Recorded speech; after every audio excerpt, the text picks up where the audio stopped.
मैं अपनी स्टोरी आपसे बताऊंगा। मेरी स्टोरी बहुत ही सिंपल है दोस्तों, लेकिन बहुत सारे लोग यहाँ पर होंगे जो हमारी स्टोरी से रिलेट करेंगे दोस्तों। और ब्रिट वर्ल्डवाइड एजुकेशन सिस्टम का धन्यवाद करना चाहूंगा कि ब्रिट वर्ल्डवाइड एजुकेशन सिस्टम हमारी जिंदगी में आई तो आज मैं ये फिनिश प्रोडक्ट आपके सामने आपसे बात कर रहा हूँ दोस्तों। कुछ समय था कि हम किसी से बात नहीं कर पाते थे, और नॉर्मली टिपिकल जो इंजीनियर्स होते हैं या जो डॉक्टर्स होते हैं ना, वो पीपल स्किल में इतने अच्छे नहीं होते हैं। यस और नो? अगर उनके सामने अगर कुछ पूछा जाए कोई क्वेश्चन, तो वो क्वेश्चन का आंसर देने में भी स्टैमरिंग करते हैं। मेरी भी कुछ ऐसी ही हालत थी दोस्तों, लेकिन ब्रिट वर्ल्डवाइड एजुकेशन सिस्टम में हमें फिनिश प्रोडक्ट बना दिया। आज बहुत ही कॉन्फिडेंटली, बहुत ही एकदम फ्लोलेसली मैं आपके साथ बात कर रहा हूँ। वो सिर्फ और सिर्फ ब्रिट वर्ल्डवाइड एजुकेशन सिस्टम की वजह से है दोस्तों। मेरा जन्म सूरत में हुआ। मेरे पेरेंट्स बहुत ही पुअर फैमिली में थे। मैं इतना बताना चाहूँगा कि हमारे जो पापा थे वो डायमंड फैक्ट्री में डायमंड घिसाई का काम करते थे। बहुत मेहनत करते थे, सुबह जाते थे, शाम को आते थे, इतनी मेहनत करते थे, लेकिन उसके बावजूद भी वो उतने पैसे नहीं कमाते थे जिस पैसों से हमारा घर का गुजारा हो सके। उनको सपोर्ट करने के लिए हमारी जो माता जी है, मेरे जो मॉम है, वो हमारे अडाजन के सराउंडिंग में जो फार्म जो फार्म होते थे, उस फार्म में मजूरी का, लेबर का काम करने के लिए जाया करते थे।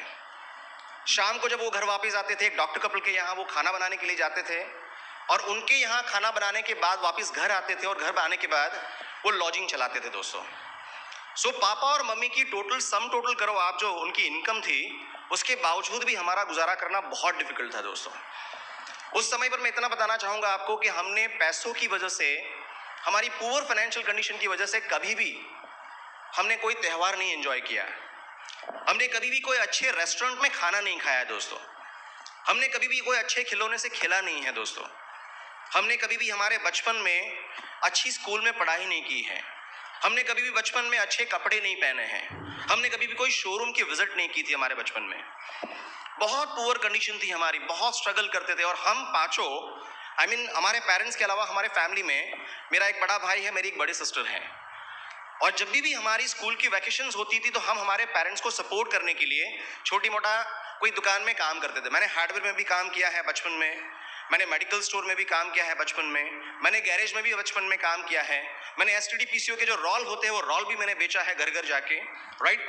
और वैसे करके हम पांचों लोग एक दूसरों को सपोर्ट करते थे, और बहुत ही यूनाइटेड फैमिली थी हमारी। अब होता क्या था दोस्तों कि हम जब फेस्टिवल आती थी, जब दिवाली आती थी ना, दिवाली के टाइम पे दिल करता था कि अच्छे फटाके फोड़े, अच्छी आतिशबाजी छोड़े, लेकिन इतने पैसे नहीं थे कि हम लोग आतिशबाजी खरीद सके। तो होता क्या था कि रात को जब 12 बजे सब लोग फटाके फोड़ के सब घर चले जाते थे, मैं और मेरा बड़ा भाई निकलते थे वो फटाके ढूंढने के लिए जो फटाके नहीं फूटते थे। ऐसे फूटते हैं ना, जब कोई लूम लगाता है तो उस लूम के अंदर कुछ फटाके ऐसे होते हैं जो नहीं फूटते हैं। हमारे बिजनेस में भी ऐसे फटाके आते हैं। सो वो फटाके हम लोग कलेक्ट करते थे और अगले दिन वो फटाके हम लोग फोड़ते थे। कभी कभी ऐसा समय आता था दोस्तों हमारी जिंदगी में कि जब कपड़े खरीदने की बारी आती थी तो हमें चॉइस करना पड़ता था कि हम दिवाली के कपड़े खरीदें कि हमारा स्कूल यूनिफॉर्म खरीदें। हमारे घर के अंदर अगर कोई बाई चांस कोई गेस्ट के द्वारा अगर मान लो कि डेयरी मिल्क भी आ गई, जो कभी हमारे सपनों में भी नहीं आती थी दोस्तों, तो वो डेयरी मिल्क हम लोग कम से कम हफ्ता या 15 दिन चलाते थे। अब आप सोचिए कि वो डेयरी मिल्क हम लोग खाते कैसे होंगे? यस और नो? सो ऐसी पोजीशन हमारी बचपन में थी। तो बचपन से हमें पैसों की वैल्यू थी दोस्तों। हम जिस स्कूल में पढ़ाई करते थे उस स्कूल का नाम मैं जरूर लेना चाहूंगा। उस स्कूल का नाम है नगर प्राथमिक शिक्षण समिति साड़ा नंबर 132। यानी कि ये सरकारी स्कूल का नाम है। ये सरकारी स्कूल में मेरी पढ़ाई हुई है, और मैं पढ़ने में बहुत अव्वल था दोस्तों। हमेशा क्लास में फर्स्ट आता था। और हमारे सराउंडिंग में जितने भी करोड़पति लोग रहते थे, मैं एक्चुअली हम जिस लोकेलिटी में रहते थे उसमें हमारे पेरेंट्स के अलावा बाकी सब लोग करोड़पति थे, क्योंकि हम जो जहाँ रहते थे वो हमारे पापा के मामा जी ने दिया हुआ जो एक छोटा सा कमरा था, उस कमरे में हम लोग रहते थे। सो जैसे ही हमारा रिपोर्ट कार्ड आता था, मैं फर्स्ट आता था, बहुत ही एक्साइटेड हो जाता था, और फटाफट दौड़ते दौड़ते मैं अड़ोसी पड़ोसी के घर में घुस जाता था और लोगों को दिखाता था, देखिए मैं फर्स्ट आया, मैं फर्स्ट आया, मैं फर्स्ट आया। तो लोग मेरा रिपोर्ट कार्ड हाथ में लेते और मेरी इंसल्ट करके वो रिपोर्ट कार्ड फेंक देते थे, और वो बोलते थे कि भाई ऐसी स्कूल में, सरकारी स्कूल में तो किसी का भी नंबर 1 आ सकता है। माँ कसम, उस दिन से मेरे दिल में वो इंसल्ट अंदर चला गया था। और एक जो कहता है ना, रवि जी का एक सीडी है, success is a sweet revenge, और मैंने मनोमन ठान लिया था कि जिंदगी में इन सब लोगों को मैं करके दिखाऊंगा।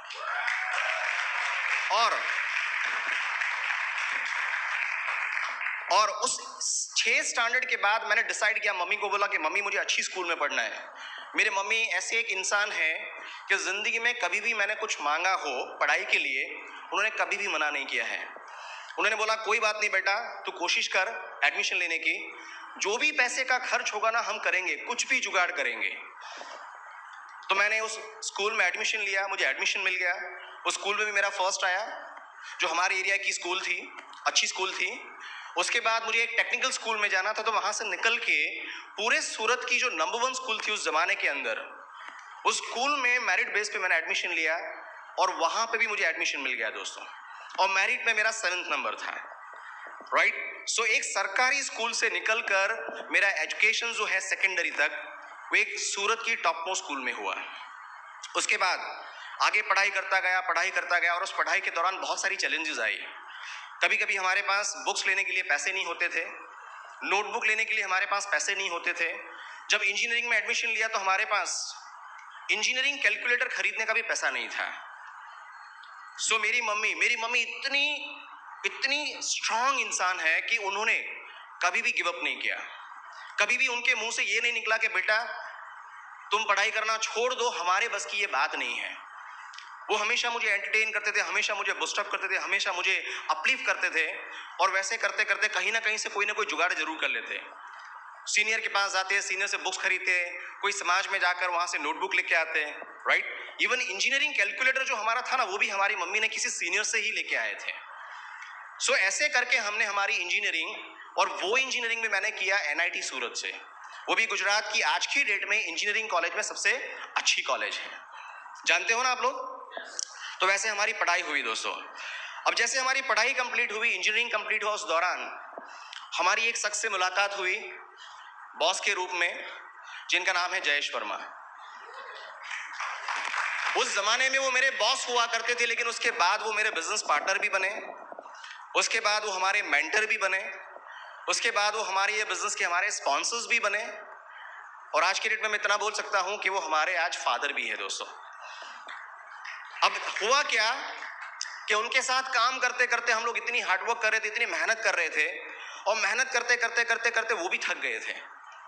उन्होंने एक ड्रीम देखा था कि भाई ऐसा कोई काम होना चाहिए जीवन में जहां पर काम एक बार करे लेकिन उसका फायदा बार बार हो। उनका वो ड्रीम था। सूरत में बहुत अलग अलग मल्टीनेशनल कंपनियों की उनके पास एजेंसी थी। सूरत के बहुत अच्छे बिजनेसमैन में उनका नाम था। कोई भी अगर कोई मल्टीनेशनल कंपनी अगर सूरत में आती थी तो सबसे पहले जयेश वर्मा को कांटेक्ट करती थी। मैं उनको बेंचमार्क मानता था हमारी जिंदगी के अंदर कि अगर जिंदगी में कोई बनना है ना तो इनके जैसा बनना है। और उनका ड्रीम ये था कि भाई ऐसी कंपनी के साथ काम किया जाए कि जिस कंपनी के अंदर काम एक बार करना पड़े और उसका रिवॉर्ड बार बार मिलता रहे। और उनके अंकल ने उनको बताया था कि ऐसी एक कंपनी है अमेरिका में, उस कंपनी के अंदर ऐसी एक इनकम है, यानी कि आपको विल में आपके बच्चों को भी छोड़ सकते हो। सो उन्होंने जब इंडिया में लॉन्च हुआ, उन्हें पता चला, सामने से किसी को बुलाया उन्होंने और बिजनेस को स्टार्ट किया। और धीरे धीरे उन्होंने क्या किया कि उनके जितने भी नियर डियर थे ना, उनका फॉर्म भरना स्टार्ट किया। मैं उनके बहुत करीब था, तो मुझे एक दिन सुबह बुलाया उन्होंने कि मनीष सुबह आ जाओ 11 बजे हमारे कैबिन में। मैं उनके कैबिन में गया, उन्होंने फॉर्म निकाला, वॉच पैक निकाला, बोलो यहाँ साइन करो। मैंने बोला सर ये है क्या? उन्होंने बोला ये एप्लीकेशन फॉर्म है जिसकी कीमत 4,200 रुपया है, तुम्हें ये बिजनेस स्टार्ट करना है। हालांकि अगले ही दिन में इस अपॉर्चुनिटी को देखने के लिए कोई थर्ड पार्टी के द्वारा ब्रिड ओपन में गया था। मुझे ये बिजनेस अच्छा भी लगा था, मुझे ये बिजनेस स्टार्ट भी करना था, और मैंने इमीडिएटली कुछ भी सोचे बिना वहां साइन कर दी और सर को बोला सर ये बिजनेस मुझे करना है लेकिन एक दिक्कत है। बोले क्या दिक्कत है? बोला सर आप मेरी फाइनेंशियल पोजीशन जानते हो, मेरे पास 4,200 आपको देने के लिए है नहीं, क्या करूं? तो बोले कोई बात नहीं, एक काम कर, यहाँ पर हमारे अड़ोस पड़ोस में एक दिनेश भाई मोदी करके एक फाइनेंसर था, उनका मुझे रेफरेंस दिया। उन्होंने बोला तुम्हारी चेकबुक लेके आओ। मैंने मुझसे 3 चेक लिए, उसको क्रॉस किया और बोला ये फाइनेंसर के पास जाके उसे फाइनेंस करा लो, और रेट ऑफ इंटरेस्ट पर मैंने फाइनेंस करवा के 3 पोस्ट डेटेड चेक में 4,200 रुपया उनसे लिया और बिजनेस की किट मैंने खरीदी। वो चाहते तो मुझे 4,200 रुपया गिफ्ट कर सकते थे, लेकिन उन्होंने नहीं किया। क्योंकि उनको मालूम था कि जो चीज फ्री होती है ना उसकी कोई वैल्यू नहीं होती है। मुझसे इन्वेस्टमेंट करवाया, भले चाहे मुझे इंटरेस्ट से पैसा लेना पड़े।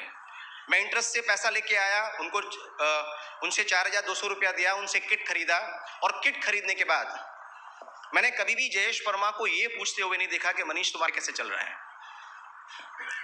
ना तो हमारे घर में कोई किट ओपनिंग हुई है, ना कभी भी हमारे लिए कोई 1-to-1 प्लान हुआ है, ना हमारे लिए जयेश सर ने कभी कोई होम मीटिंग की है। क्योंकि उस जमाने में जयेश भाई का टाइम 5 मिनट भी उनका टाइम एक्सपेक्ट करना वो नेक्स्ट टू इम्पॉसिबल था दोस्तों। सो जो भी करना था मुझे ही करना था। और वो टाइम पे पहले हफ्ते मैंने बहुत ही मेहनत करना स्टार्ट किया, और अल्टीमेटली मैंने देखा कि जयेश सर यहां पर कहीं दिखाई नहीं दे रहे। मुझे तो बिजनेस साइन करवा दिया उन्होंने, लेकिन उनकी कोई पर्सनल इन्वॉल्वमेंट मुझे दिख नहीं रही थी। तो धीरे धीरे मैं बिजनेस में आगे जाने की जगह क्या हुआ, मैं थोड़ा पीछे आने लगा, साइलेंट हो गया और डेड हो गया, काम करना बंद कर दिया। पर जयेश सर का टाइम कंस्ट्रेंट की वजह से वो हमेशा अपने बिजनेस को स्मार्टली टेलीफोन पे बिल्ड किया करते थे। वो लोगों से फोन पे बात करते थे, अपलाइन से मुलाकात करवाते, तो सिस्टम सपोर्ट और अपलाइन के सपोर्ट के द्वारा वो बिजनेस को बिल्ड करते गए, मुझे पता ही नहीं चला। और एक दिन क्या हुआ कि कुछ 1 साल या 1.5 साल के बाद मुझे एक मैसेज मिला कि Jayesh and Smita Verma is a brand new silver producers. मुझे शॉक लग गया कि जो इंसान ने मुझे बिजनेस प्लान दिखाया वो बिजनेस में कहीं दिखाई नहीं दे रहे हैं, ये सिल्वर कैसे हो गए? और मैं तो बिजनेस बिल्ड नहीं कर रहा हूं, वो सिल्वर कैसे गए? सो आप लोगों के लिए मैसेज ये है कि आप बिजनेस करो या ना करो, आपके अपलाइन डायमंड जरूर जाएंगे। तो ये गलतफहमी में मत रहना आप लोग कि आप बिजनेस करोगे तो आपका अपलाइन का बिजनेस चलेगा, राइट? उस दिन मेरे पैरों के नीचे से जमीन निकल गई दोस्तों। मैं थोड़ा सीरियस हुआ, सर के पास गया, सर मुझे भी ये बिजनेस को बिल्ड करना है, राइट?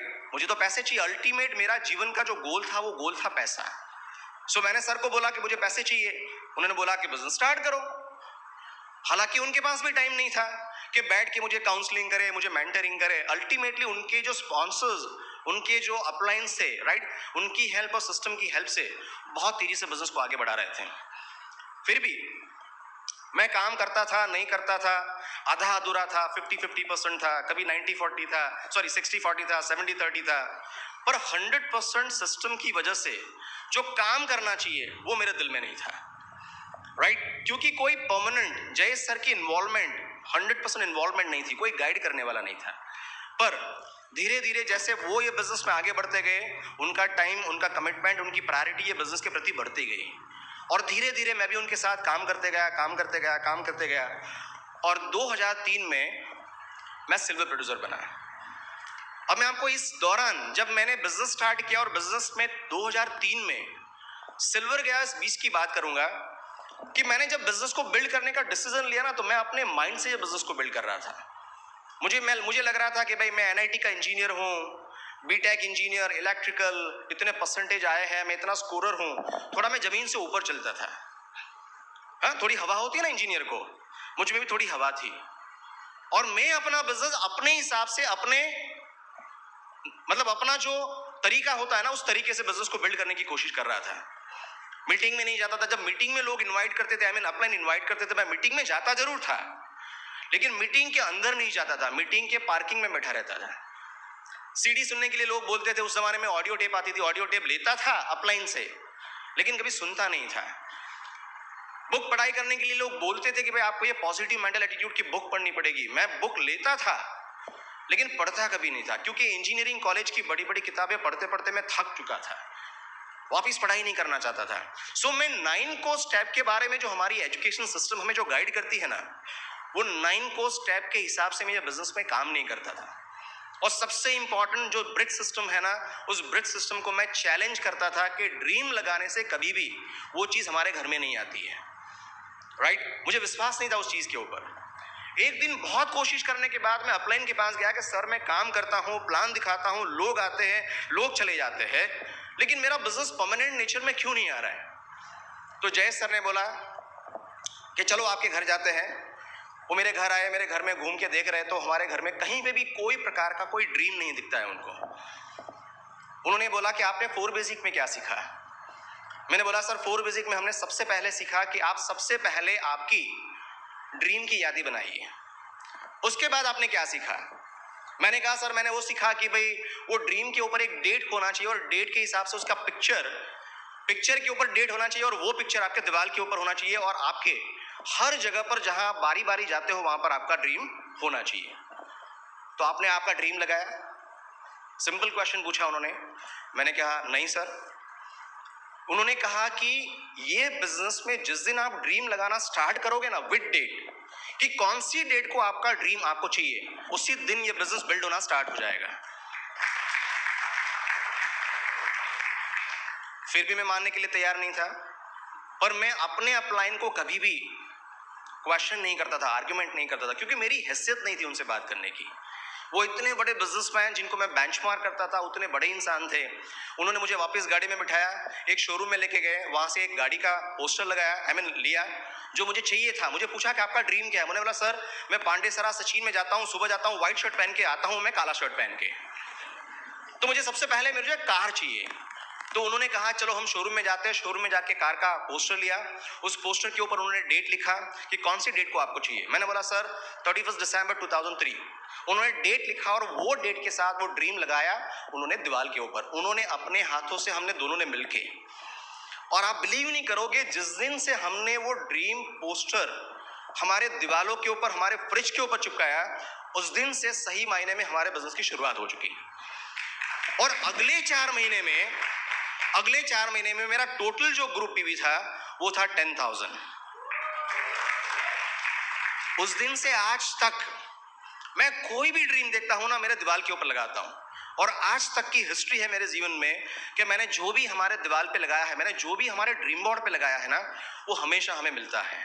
राइट? सो आपको भी ये मैसेज है कि जिंदगी में कभी भी सिस्टम को चैलेंज मत करिएगा। कभी भी मैंने जो गलती की है ना, वो गलती आप कभी मत करिएगा। समझ रहे हो आप मेरी बात? सो उस दिन से हमारा बिजनेस स्टार्ट हो गया। लेकिन हुआ क्या दोस्तों कि जब मैंने ये बिजनेस की शुरुआत की ना, उसी बिजनेस के साथ साथ बहुत बड़ी चैलेंजेस भी हमारी जिंदगी में आई। और वो जो चैलेंजेस थी वो हमारी वाइफ के रूप में थी। जब मैंने बिजनेस की शुरुआत की, जब मैं बिजनेस में सीरियस हुआ, उसी दौरान हमारी जिंदगी में एक लेडी एंटर हुई जो मेरे पीछे बैठी है आज की डेट में, जिसका नाम कामिनी पटेल है। आज मेरी वो वाइफ है। कहने के लिए वो मेरी वाइफ है, लेकिन सही मायने में वो आज मेरी लाइफ है दोस्तों। जिस दिन वो आई थी हमारी जिंदगी में, उसको हमारा टाइम चाहिए था। वो जिस फैमिली से बिलोंग करती थी ना, वो फैमिली में उनको ऐसी कोई चीज नहीं थी जो उनको नहीं मिली थी। तो उनके लिए पैसा कोई इंपॉर्टेंट नहीं था, उनके कोई ड्रीम नहीं थे। उनका ड्रीम था कि मेरे हस्बैंड के साथ मुझे टाइम स्पेंड करना है, दैट्स इट, एक ही ड्रीम। और जैसे ही मैं ऑफिस से निकलता था और घर जाने की जगह मैं कहां जाता था, 9 कोर्स स्टेप के हिसाब से एक स्टेप आता है जहां पर आपको STP कम से कम 7 दिनों में से कम से कम आपको 5 या 6 दिन करना होता है। यस और नो? सो मेरा गोल था जीवन में पैसा कमाना, मेरा गोल था बिजनेस में एमरल्ड जाना, मेरा गोल था बिजनेस में तरक्की करना। और मैं जैसे ही ऑफिस से निकलता और मैं बिजनेस प्लान शेयर करने के लिए लोगों को मिलने के लिए निकलता। अब ये फोन करती थी उस जमाने में, और एक कोई ब्रांड न्यू वाइफ होती है ना, ओवन फ्रेश,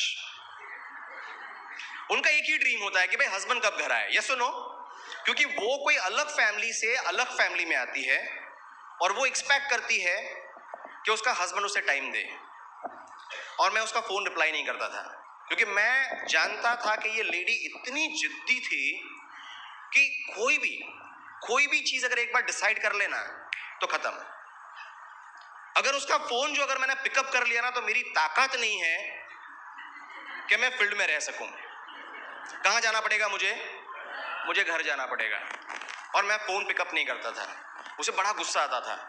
वो 1 phone, 2 phone, 5 phone, 50 phone, 70 call, ऐसे करके करके ऐसे कुछ दिन थे, मैंने गिने भी थे, मेरे मोबाइल फोन में 100 से ज्यादा मिस कॉल हुआ करते थे। और वो इतनी गुस्सा होती थी कि कभी कभी उसने अपने हाथों पे कट भी कर दिया था। और मैं चाहता था कि मैं बिजनेस को बिल्ड करूं, ये चाहती थी कि आप घर पे रहो। अब मैं घर पे रहूं तो बिजनेस कैसे बिल्ड होगा? यस और नो? मैं अपलाइन से बोलता था कि सर कंडीशन ऐसी है, घर में जब मैं जाता हूं रात को 12 बजे, तो वहां पर महाभारत होती है, रामायण होती है, बहुत बड़े बड़े युद्ध होते हैं। राइट? और सही में आप बिलीव नहीं करोगे, जब मैं घर जाता था ना, मुझे घर जाने में डर लगता था। सही में बोल रहा हूँ, मैं कन्फेस कर रहा हूँ आज ब्रिज स्टेज से कि मुझे घर जाने में डर लगता था, क्योंकि मुझे मालूम था कि घर जाऊंगा तो वहां पर रात को 3-4 बजे तक कम से कम वहां युद्ध होने वाला है। और सही में होता था, बहुत झगड़े होते थे। हमारे पेरेंट्स जो है वो नीचे से ऊपर आते थे। हमारा 3rd फ्लोर पे मेरा बेडरूम था। मेरे पेरेंट्स ग्राउंड फ्लोर से हमारे फ्लोर में आते थे, हमारे बेडरूम में, और हम दोनों को बोलते थे कि भाई आप झगड़ना बंद करो, ये क्या लगा रखा है आपकी जिंदगी में। मेरी मम्मी काफी टाइम मुझे बोलते थे कि बेटा तू ये बिजनेस को छोड़ दे, क्योंकि ये लेडी जो है, ये तेरी जो वाइफ है, तुझे ये बिजनेस बिल्ड नहीं करने देगी, राइट। लेकिन मैं किसी भी तरह मैनेज करता था सिचुएशंस को, राइट। ये जो कुछ करती ना, मैं रिस्पॉन्ड नहीं करता, तो खाली स्माइल करो, ये कान से सुनो, ये कान से निकाल दो, दैट्स इट, राइट। और आज भी मैं आपको बताना चाहूंगा कि हमारे घर में ऐसी पोजीशन है, अगर आप आओगे तो हमने वो बेडरूम एज इट इज रखा है, उसे रिनोवेट नहीं करवाया है। हालांकि हमने अभी एक लग्जरियस फ्लैट खरीदा है, लेकिन वो जो हमारा बेडरूम है वो एज इट इज है, खाली एक मेमोरी के लिए, कि ऐसे भी दिन थे हमारे जिस टाइम पर हमारी यूनिटी नहीं थी फैमिली के साथ, हमारी वाइफ के साथ अनबन थी, और उसके बावजूद भी इस चैलेंजेस को लेकर भी मैं बिजनेस को बिल्ड करता रहा। सिचुएशंस वहां तक आ चुकी थी दोस्तों कि शायद मुझे चुनना पड़ता, ऐसा पोजीशंस वहां तक पहुंच चुका था। लेकिन भगवान का एक मास्टर प्लान होता है ना, वो आपको उतने ही चैलेंजेस देता है जितनी चैलेंजेस आप बेयर कर सकते हो। अपलाइन के काउंसलिंग के साथ सिस्टम में जुड़ने के बाद थोड़ा कोर बन चुका था, सीडी सुनता था, बुक पढ़ता था, काफी कुछ मेरे अंदर चेंज आया था। मैं रिएक्ट नहीं करता था। 9 कोर्स टाइप के हिसाब से मैं हमेशा जोर जोर से सीडी बजाता था। क्यों? इसको सुनाने के लिए। मैं खुद तो सुनता था, लेकिन मुझे सुनाना था मेरी वाइफ को, राइट। और वो सीडी धीरे धीरे वो सुनती थी। किताब, मैं जो किताब पढ़ता था वहां छोड़ के जाता था, कभी कभी उसके भी हाथ में आती थी, वो भी किताब पढ़ लेती थी। ऐसे करते करते करते करते करते सिस्टम ने धीरे धीरे कब 360 डिग्री का टर्न लिया, और ये लेडी को कैसे टर्न कर दिया मुझे पता नहीं चला, राइट। और जिस दिन उसने सपोर्ट करना स्टार्ट किया ना, उस दिन से मेरा बिजनेस रॉकेट की स्पीड से आगे बढ़ने लगा। वो कहते हैं ना कि 1 + 1 = 2 नहीं होता है। बिजनेस में आने के बाद 1 + 1 = 11 होता है, राइट। सो मैं चाहूंगा कि मेरी वाइफ को भी आप जोरदार वेलकम दें, जोरदार तालियों से उनका स्वागत करें। शुरुआत इतनी अच्छी नहीं थी, लेकिन आज मैं तो खाली बातें करता हूं दोस्तों। मैं सिर्फ एक्टिविटी करता हूं। अगर सही मायने में कोई प्रोडक्टिविटी करती है ना, तो वो ये प्रोडक्टिविटी ये करती है। एमरल्ड में गया हूं, एमरल्ड में अपने एफर्ट से नहीं गया हूं। मैं आपको बोलना चाहूंगा, एमरल्ड जाने में सबसे ज्यादा अगर कोई योगदान, सबसे ज्यादा अगर कोई मेहनत, सबसे ज्यादा अगर पीवी मार्केट से, फील्ड से कलेक्ट करके जो लेके आई है, वो ये लेके आई है, right. So with a big round of applause, please help me welcome my beautiful wife, my life, Kamini Patel on the stage. Thank you Manish, thank you very much. कैसे हो सब? मज़े में? जैसे मनीष ने बहुत बढ़िया उनकी स्टोरी बताई, वो सच्ची है, हाँ 100% सच है। आपको लगता होगा कि ऐसी भी लेडीज़ होती है, तो होती है, आपके सामने है, लेकिन आज नहीं हूँ, ठीक है। और मैं स्टार्ट करती हूँ। मेरा कुछ स्टोरी बताने की बात करूँगी तो फर्स्ट मैं भगवान का शुक्रिया अदा करना चाहूँगी कि मुझे इतनी बढ़िया ज़िंदगी दी। क्योंकि कई बार होता है ना कि हम रोते ही रहते हैं, मेरे साथ ही ऐसा क्यों। एक बार एक आदमी भगवान के पास जाता है और बोलता है कि भगवान मेरे पास कुछ नहीं है, मैं क्या करूँ, रोता है। भगवान उसको बिठाते हैं और पूछते हैं कि तेरे पास क्या नहीं है। बोला मेरे पास घर नहीं है, मेरे पास पैसे नहीं है, मैं क्या करूँ। भगवान उसको बोलते हैं कि तेरे पास आँख है, बोलते हैं तो इतनी बढ़िया ज़िंदगी है, इतनी खूबसूरत दुनिया है, तू उसे देख सकता है, तेरे पास क्या नहीं है। फिर भगवान पूछते हैं कि तेरे पास हाथ है, तो बोला है, तो तेरे हाथ से तू किसी की मदद कर सकता है, तो तेरे पास क्या नहीं है। ऐसे करते करते भगवान पहचानने में उसकी मदद करते हैं कि तेरे पास सब कुछ है, तू क्यों रोता है। तो मैं भगवान का शुक्रिया अदा इसीलिए करना चाहती हूँ कि हमारे पास आज बहुत कुछ है, और सबसे पहले भगवान ने हमें ये दुनिया दी है, ये इतना अच्छा संसार दिया है, इसीलिए मैं भगवान का शुक्रिया अदा करना चाहती हूँ। आप भी भगवान के लिए कर सकते हो।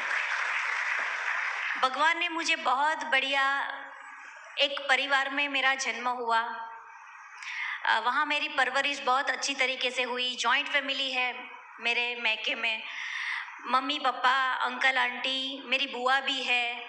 लेकिन कुछ ऐसी सिचुएशन है कि मेरे अंकल आंटी को बच्चे नहीं हैं, मेरी बुआ की कुछ हेल्थ चैलेंजेस है तो उनके भी बच्चे नहीं हैं, और परिवार में मैं और मेरा भाई है, मैं बड़ी हूँ। तो इतने लाड़ प्यार से मुझे पाला गया है कि कभी भी किसी चीज़ की ज़रूरत अगर मुझे नहीं भी है तो भी मुझे मिल जाता था। इतना बढ़िया संस्कार भी मुझे अच्छे दिए गए हैं, कभी किसी का बुरा नहीं करना है, अच्छा ही सोचना है, मुझे सब कुछ मिला है। लेकिन एक चीज़ था कि मैं बड़ी थी और लड़की मैं अकेली हूँ, तो कहीं भी जाना होता है वो बेचते नहीं थे। नहीं, कुछ हो गया तो आप बस में नहीं जा सकते, आप ऑटो में नहीं जा सकते, आपको कहाँ जाना है आप बोलिए। ऐसा मुझे पाला गया था। यानी मेरे अंदर कुछ ऐसा डर भी था कि मैं कुछ काम नहीं कर सकती थी। लेकिन बहुत बढ़िया मेरी परवरिश हुई, मैं बड़ी हुई इस तरीके से। ग्रेजुएशन मेरा हुआ, फिर हम पटेल में तो ऐसा होता है कि 20-21 साल हो जाते हैं तो शादी की बात शुरू हो जाती है, लड़के देखना शुरू हो गया। तो भगवान का कुछ प्लान था कि मेरे मैके मेरा घर है, उसका एक घर छोड़ के ही मनीष की मौसी का घर है। तो क्या हुआ कि एक दिन मनीष आते हैं, और मेरे घर में ऐसा था कि हमें लड़का चाहिए लेकिन पढ़ा लिखा और अच्छा जॉब हो उसका, ताकि आप खुश रहो, वो जॉब करे, अच्छी सैलरी हो और आप खुश रहो। तो मनीष आए, और फिर बाद में क्या हुआ कि मनीष निकले, मैं मेरे घर में बाहर बैठी थी, मैंने देखा, फिर मैं तुरंत गई, मुझे अच्छे लगे मनीष। तो उनकी मौसी के घर में गई, मौसी को मैंने सब कुछ मनीष के बारे में पूछ लिया कि ये कौन था, ये क्या करते हैं, कहाँ रहते हैं, सब कुछ पूछ लिया। और मैं मेरे घर में गई, और मैं मेरे दादाजी से बहुत अटैच थी। कुछ भी बात हो, वो चाहे एजुकेशन की हो या कुछ फ्रेंडशिप की हो या कुछ भी हो, मैं मेरे दादाजी को सब कुछ बातें करती थी। तो मैं वहाँ जाके मेरे दादाजी को मैंने बोल दिया कि ये लड़का मुझे पसंद है, वो इंजीनियर है, इतनी सैलरी है, यहाँ पे रहते हैं, ये कॉलेज से उन्होंने इंजीनियरिंग किया है, सब कुछ मैंने बता दिया। तो हम पटेल में तो क्या होता है कि जो हम आजू बाजू में सब रहते थे सोसाइटी में, वो सभी पटेल थे, तो सब कुछ पता होता है कि कैसा घर है वगैरह, सब कुछ पता होता है। तो मेरे दादा ने बताया कि बेटा वो सब तो अच्छी बात है, लेकिन जिस घर से वो बिलोंग करते हैं वो बहुत ही पुअर है। तू जिस घर में रही है तुझे सब कुछ मिला है, शायद ऐसा हो कि तू वो घर में जाए और तू वहाँ ना रह सके। तब मैंने मेरे दादा को बताया था कि नहीं, मैं सब कुछ सहन करने के लिए तैयार हूँ, लेकिन मुझे शादी तो करनी है, मनीष से ही करनी है। तब पता नहीं था कि बोलने में और सहन करने में बहुत फर्क होता है। मैंने बोल तो दिया, मेरी जिद थी कि नहीं, मुझे वो पसंद है, मुझे करना है, उनके साथ ही शादी करना है। फिर मेरे दादा को लगा अच्छा ठीक है, चलो तुझे पसंद है, पढ़ा लिखा है, जॉब अच्छी है, सैलरी भी है, तो आगे चल के शायद तू भी कुछ जॉब कर लेगी तो अच्छा तुम्हारा लाइफ निकल जाएगा। शादी हुई, उनके घर गई, शादी करके ही पहले तो शादी के अगले दिन मनीष मीटिंग में थे, शादी के दिन ही मनीष मुझे मीटिंग में लेके चले गए थे। बहुत कमिटेड थे ये बिजनेस के लिए, लेकिन मुझे कुछ भी पता नहीं था कि वो क्या कर रहे थे। मुझे एक ही चीज़ था, मेरा गोल कि मनीष मनीष मनीष मनीष मनीष। अभी हम क्या करते हैं, हमारे ड्रीम, हमारे गोल हमारे नज़र के समक्ष होते हैं, हम उसको रोज देखते हैं। तो मेरा भी एक ही था, आँख बंद करूँ तो मनीष, आँख खोलूँ तो भी मनीष, और कुछ भी दिखाई नहीं देता था। इसीलिए मैंने मेरे दादाजी को बोल दिया था कि मैं सब कुछ सहन कर लूँगी। तो चली तो गई। मैं बिजनेस के लिए पॉजिटिव भी नहीं थी, नेगेटिव भी नहीं थी, न्यूट्रल में थी। ऐसा कुछ नहीं था कि नहीं करना है, लेकिन जैसे जैसे समय चलता गया, मनीष जो टाइम पे घर पे आते थे वो कुछ टाइम का कुछ नक्की नहीं था। सुबह निकल जाते थे, दिन में फ़ोन करूँ तो फ़ोन भी नहीं उचकते थे, फ़ोन करूँ तो मैंने बोला कहाँ हो, बोलते तेरे लिए ही तो कर रहा हूँ। एक ही आंसर, कहाँ होगा, मार्केट में ही तो हूँ, कहाँ चला जाऊँगा।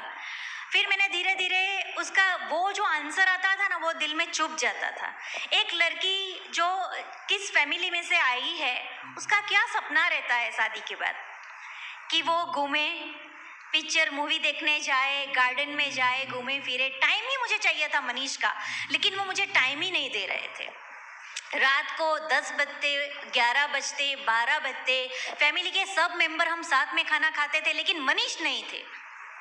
वो भी बहुत लगता था। तब भी मैं फ़ोन करती थी, लेकिन मनीष ने जैसे बताया ना, वो फ़ोन ही नहीं लेते थे, फ़ोन ही नहीं उठाते थे। तो वो भी गुस्सा था, इतना गुस्सा बढ़ रहा था मेरे अंदर कि वो बॉम्ब बन रहा था।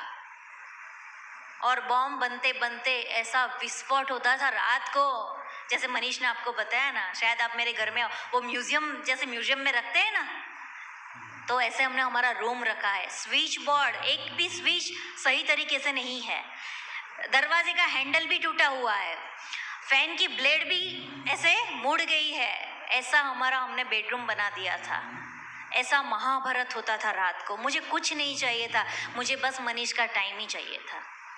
मैं ऐसा नहीं थी, नेगेटिव थी। फिर मुझे ऐसा लगा कि चलो मनीष बिजनेस कर रहे हैं, उसको बिजनेस करना है, वो बोलेगी मैं ऐसा करूँगी शायद, तो चाहिए मैं जो चाहती हूँ वो मुझे मिलेगा।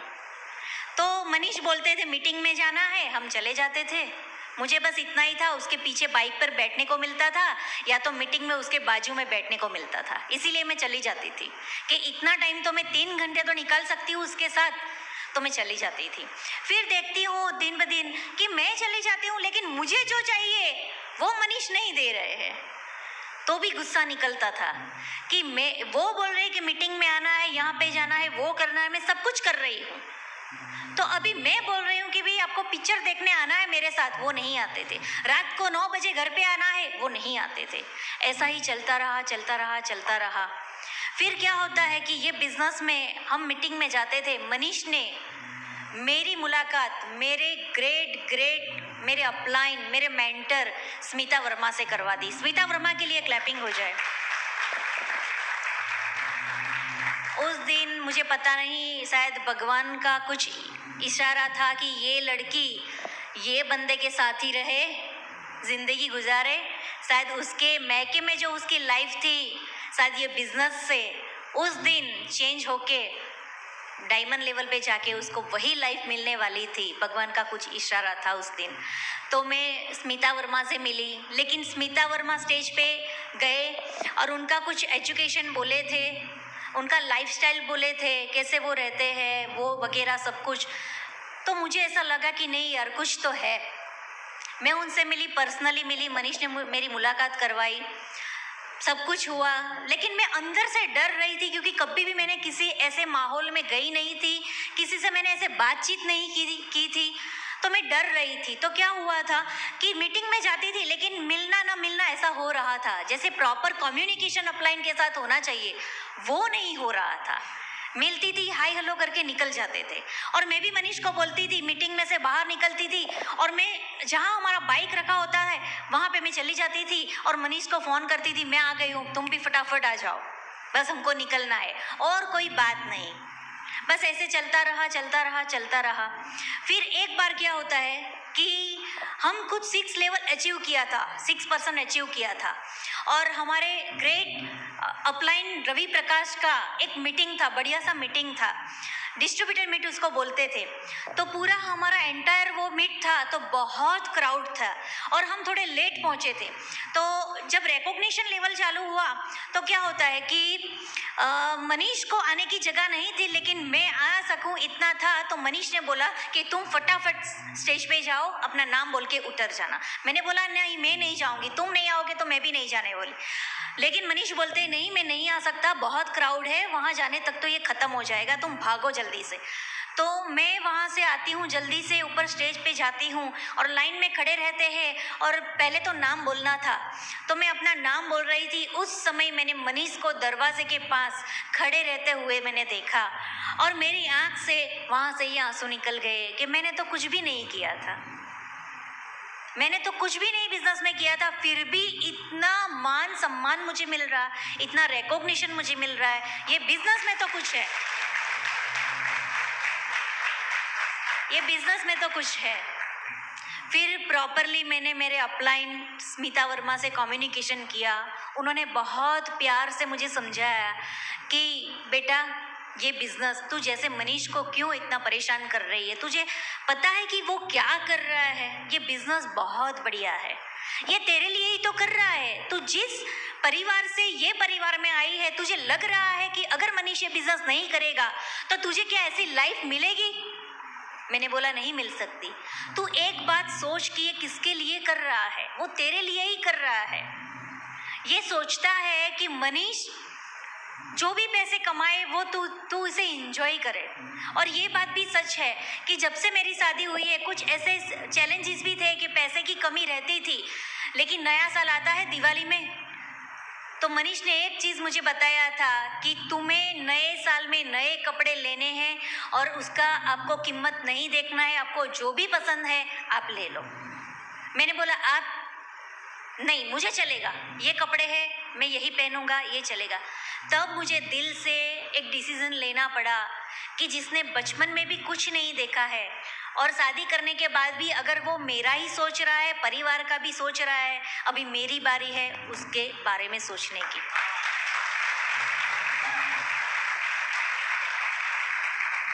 जब वो मीटिंग में मैं गई थी, वहाँ स्टेज पे से ही मैंने एक डिसीजन तो ले लिया था कि अभी ये बिजनेस को करना ही है। और जब मैंने ये नए साल में जब ये कपड़े लेने की बात आई, तब मैंने एक डिसीजन और भी लिया कि अब ये बिजनेस मैं करके ही दिखाऊंगी। और मनीष को जो बचपन में नहीं मिला है, अभी ये जिंदगी, ये बिजनेस को बिल्ड करके मनीष को मैं ये जिंदगी देने वाली हूँ।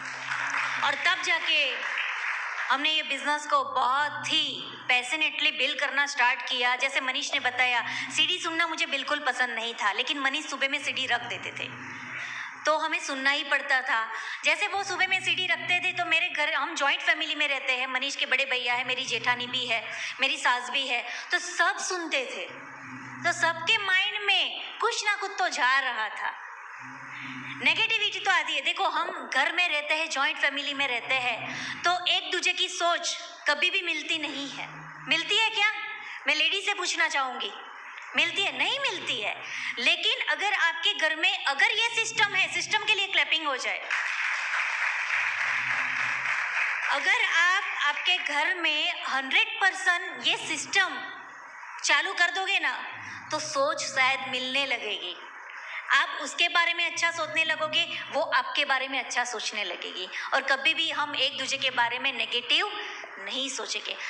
क्या होता है, जनरली हम जिस एरिया में रहते हैं या हम जिस एनवायरनमेंट में रहते हैं, नेगेटिविटी जल्दी होती है, यानी कि हमारे माइंड में जल्दी जाती है। हम पहले नेगेटिव ही देखते हैं, पॉजिटिव नहीं देखते हैं। एक बार क्या होता है कि एक आदमी जाता होता है तो उसको रास्ते में यमराज मिल जाते हैं, और यमराज उससे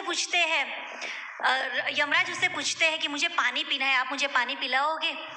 तो वो आदमी बोलता है कि हाँ मैं पिलाऊंगा। तो उसे पानी पिलाते हैं, और यमराज कहते हैं मैं तेरा ही प्राण लेने आज आया था, लेकिन आज तूने मुझे पानी पिलाया है, इसीलिए मैं तुझे 5 मिनट देता हूँ कि अगर तुझे 5 मिनट में जो भी अच्छा तेरे लिए चाहते हो तुम, वो 5 मिनट में ये 5 पर्ची देता हूँ, इसमें लिखो। तो वो पहली पर्ची में लिखता है कि मेरे पड़ोसी को लॉटरी लगी है तो वो लॉटरी ना लगे, उसने ली है तो वो लॉटरी ना लगे। दूसरी पर्ची में वो लिखता है कि मेरा फ्रेंड है, वो मंत्री बनने जा रहा है, वो मंत्री ना बने। ऐसे करते करते उसकी 5 मिनट खत्म हो गई, और यमराज ने बोल दिया आपकी 5 मिनट खत्म हो गई है और आपकी पर्ची दिखाओ। और उसमें वो देखते हैं कि उसके बारे में तो कुछ भी नहीं लिखा था, और ऐसे करके उसके प्राण यमराज ने ले लिए। इसका स्टोरी का मोरल क्या है कि जब हमें हमारा सोचना होता है ना, तब भी जाके हम क्या करते हैं, दूसरों का ही सोचते हैं कि ये क्या है, वो क्या है, वो क्या कर रहा है। लेकिन आपके घर में ये सिस्टम आ जाता है ना, तो आप अपने खुद के बारे में ही सोचोगे, आप अपना पॉजिटिव सोच दूसरे के बारे में रखते हो। अगर सास घर में ऐसी है तो आप क्या देखते हो, मेरी सास बहुत अच्छी है, और वो भी क्या करते हैं, वो भी बोलते हैं कि मेरी बहू बहुत अच्छी है। ये सिस्टम के कारण, क्योंकि आपकी सोच बदल गई। जैसा आप देते हो वैसा ही आपको मिलता है। ऐसे करते हमने सीडी सुनना स्टार्ट किया, ऐसे हमने बुक पढ़ना भी स्टार्ट किया। बुक पढ़ना भी पसंद नहीं था, मुझे ऐसा लग रहा था कि अगर मैंने बुक ही पढ़नी इतनी पसंद होती तो शायद आज मैंने कुछ डिग्री कर ली होती, है ना। बुक पढ़ना पसंद नहीं होगा आपको ये बिजनेस में, लेकिन आपको बुक पढ़ना होगा, तब जाके आपके कुछ गोल है, आपके ड्रीम्स है, वो कंप्लीट होंगे। बुक से क्या होता है कि मैंने एक चीज़ आपको बताई नहीं, मैं बहुत यानी बोले ना हाई टेम्पर थी। कुछ भी अगर मनीष ने मुझे बोल दिया, जैसे मनीष ने बोला ना, मेरा गुस्सा बहुत खतरनाक था, बहुत खतरनाक। मैंने हाथ पे भी बहुत सारे कट किए हैं, यानी कि मैं सोचती नहीं थी मैं क्या कर रही हूँ, इतना खराब मेरा नेचर था। बुक पढ़ने से मुझे इतना पता चला कि मैं अंदर से पूरी चेंज हो सकती हूँ, और मैंने किया। कई बार क्या होता है कि कोई लेडीज़ है, उसका स्वभाव आपको अच्छा नहीं लगता, अगर आपने उसके मुंह पे बोल दिया कि आप तो कैसे हो यार, तो जब भी आप उसको मिलते हो तो वो क्या सोचती है, आ कामिनी बेन तो है ने साव मोड़ा पर ज बोली दे। लेकिन उसने सही बोला था, मैंने सही बोला था कि उसमें उसका वो नेचर खराब है, लेकिन अगर कोई उसको मुंह पे बोल दे तो उसे अच्छा नहीं लगता। लेकिन पॉजिटिव मेंटल एटीट्यूड की बुक पढ़ते हो तो आप अपने आप को खुद को सुधार सकते हो, और मैंने बुक पढ़ के अपने आप को सुधारा। सीडी से मैंने ये जाना कि ये बिजनेस मुझे क्यों करना चाहिए, ये चैलेंजेस में भी मैं ये काम कर सकती हूँ। बुक पढ़ने से मैंने अपने आप को सुधारा, और फंक्शन में तो डे 1 से मैं जा ही रही थी, लेकिन जब डिसीजन लिया और तब मैंने फंक्शन में जाना स्टार्ट किया, तब से मैंने जो भी सुना वो दिल में लेती गई कि ये चेंजेस मुझे लाने हैं, बिजनेस में ये करना है। बोले जैसी संगत वैसी रंगत, अब जैसी संगत में रहोगे वैसी ही रंगत आपको मिलेगी। और यहाँ पे अच्छी संगत है, ब्रेड की अच्छी संगत है, तो आपका अच्छा ही होने वाला है। आपके लिए क्लैपिंग हो जाए। और सबसे एक जो होता है कम्युनिकेशन अपलाइन का, ग्रोइंग अपलाइन का, मैंने कभी भी स्मिता वर्मा को छोड़ा नहीं है, कभी भी नहीं। अगर मेरा काम होता है तब भी मैं फ़ोन करती हूँ, नहीं होता है तब भी मैं स्मिता वर्मा से फ़ोन करती हूँ। आज मैं आपके सामने जो भी खड़ी हूँ ना, मुझे स्मिता वर्मा की डुप्लीकेटेड लगता है। सब बोलते हैं कि अभी हम नांदेड़ में सेमिनार लेने गए थे तो सीता मोरे ने बोला और राजकुमार मोरे ने बोला कि आप तो स्मिता वर्मा के डुप्लीकेट हो, और मुझे ऐसा ही बनना है, मुझे मेरी अपलाइन के जैसा ही बनना है। वो जैसे चलते थे मैंने सीखा कि भाभी कैसे चलते हैं, वो कैसा पहनावा करते थे मैंने वो भी सीखा कि भाभी कैसे पहनते हैं कपड़े, वो कैसा बोलते हैं लोगों से मैंने वही देखा कि भाभी कैसे लोगों से बात करते हैं, कैसे प्रेम करते हैं, कैसे प्यार करते हैं, वो बेटा बेटा कह के ही बुलाते हैं, मैंने ये सब सीखा। और यही कुछ मैं मेरे घर में परिवार में अप्लाई करती थी।